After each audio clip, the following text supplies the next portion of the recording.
December মাসে ব্যাংকগুলো কেন আপনাকে আপনার এফডিআর, ডিপিএস এবং টাকা উত্তোলনে আপনাকে বাধা দেয় বা আপনাকে বুঝিয়ে সেই টাকাটা ডিসেম্বরের পরে তুলতে বলে? সেক্ষেত্রে একটা বিষয় ক্লিয়ার হচ্ছে, বছরে দুটি ক্লোজিং হয়, দুটি আর্থিক বিবরণী হয়, একটি হচ্ছে জুন আর একটা হচ্ছে ডিসেম্বর। ডিসেম্বর মাস হচ্ছে বার্ষিক আর্থিক বিবরণী ব্যাংকগুলোর জন্য। এই ব্যাংকগুলো ডিসেম্বর মাসে আর্থিক উন্নতির একটি বিষয় জড়িত থাকে। সেক্ষেত্রে আপনাদেরও কিছুটা লাভ আছে।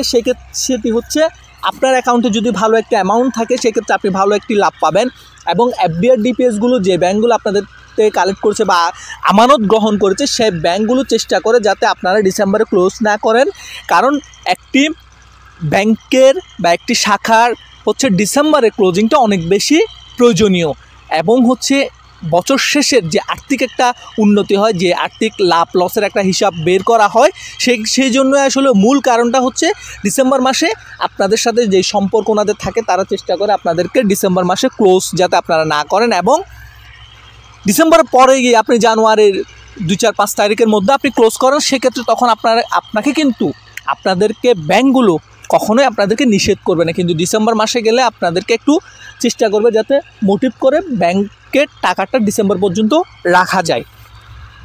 সেক্ষেত্রে ঘাবড়ে যাওয়ার কোনো কারণ নেই।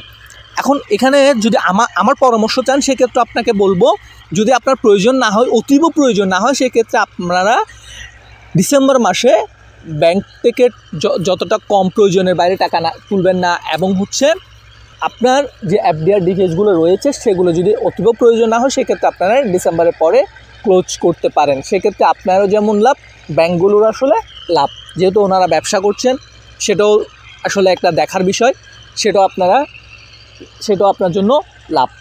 সেক্ষেত্রে এখন আপনি যদি ঘাবড়ে যান সেক্ষেত্রে একটা বিষয় আসলে বলে রাখি, ঘাবড়ে যাওয়ার কোনো বিষয় নেই। সেটা আসলে ব্যবসায়িক একটি পলিসি যে ডিসেম্বর মাস যাতে ক্লোজ না করে, সবাই সেই চেষ্টাটাই করে।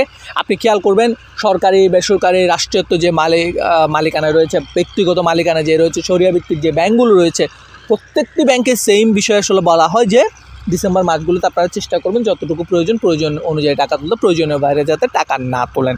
সেক্ষেত্রে ব্যাংকগুলোর আর্থিক উন্নতির একটা বিষয় জড়িত রয়েছে। তাই আপনারা চাইলে প্রয়োজনের বাইরে টাকা না তুলে আপনার প্রয়োজন অনুযায়ী আপনি জানুয়ারির শুরুর দিকেই টাকা তুলে নিতে পারবেন, কোনো সমস্যা নেই। আর ব্যাংকের অ্যাকাউন্টগুলোতে টাকা থাকলে সুবিধা হয় হচ্ছে আপনার যে চার্জগুলো কর্তনের একটা বিষয় থাকে, সেই চার্জগুলো আপনার কর্তন করার যে টাকাটা, সেই টাকাটা ওই লাভের অংশ থেকে চলে আসে। তাই আপনারা চেষ্টা করবেন যাতে ডিসেম্বরে ক্লোজ না করে জানুয়ারির দিকে ক্লোজ করলে তাহলে ব্যাংকগুলোর জন্য সুবিধা, আপনার জন্য সুবিধা, আর একটি সম্পর্ক বজায় থাকে। যেই ব্যাংকের যেই বিষয়গুলো আসলে যেই একটা কার্যক্রম সার্ভিস থাকে, সেই সার্ভিসগুলো আপনারা নিতে পারছেন, ওনাদের বিষয়টা আসলে একটু ভেবে দেখা উচিত। তাই বলবো আপনারা চাইলে জানুয়ারিতে আপনারা পোস্ট করতে পারবেন, আপনার প্রয়োজনীয় অর্থ আপনি উত্তোলন করতে পারবেন। তখন আপনাকে কিন্তু কেউ নিষেধ করবে না এবং কেউ বলবে না যে আপনি টাকা তুলিয়েন না বা আপনি রেখে দেন, এইসব বিষয় আসলে তখন বলবে না। চাইলে আপনারা করতে পারেন। আর যদি কোনো বিষয় জানার থাকে আপনারা নির্দ্বিধায় কমেন্ট করুন। সেক্ষেত্রে হচ্ছে আপনাদের জায়গা থেকে, আমার জায়গা থেকে আপনাদেরকে যতটুকু তথ্য দেওয়া প্রয়োজন আমি আমার জায়গা থেকে সর্বোচ্চটুকু তথ্য দিব। এটাই। ধন্যবাদ।